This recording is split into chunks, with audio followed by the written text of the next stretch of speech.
Hi dear friends, welcome back to this channel. Today in this video I will show you how to send email in Gmail. So without wasting time, let's start video. If you find this video is helpful for you, then please give like this video and subscribe our channel. So firstly open the Gmail and here you can see compose option. So click on compose, and after this here you can see to, subject and compose. So click on to and select the ID on which you want to send email. So after selecting the Gmail ID, click on next. So after this here you can see subject. So write the subject of your email. So after this click on email, compose to email. So here write the main body of email.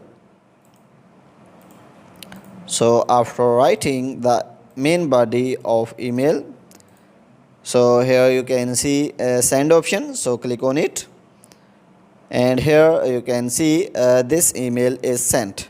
So guys, in this way you can send email in Gmail. So guys, if this video is helpful for you, then please give like this video and subscribe our channel. Thanks for watching.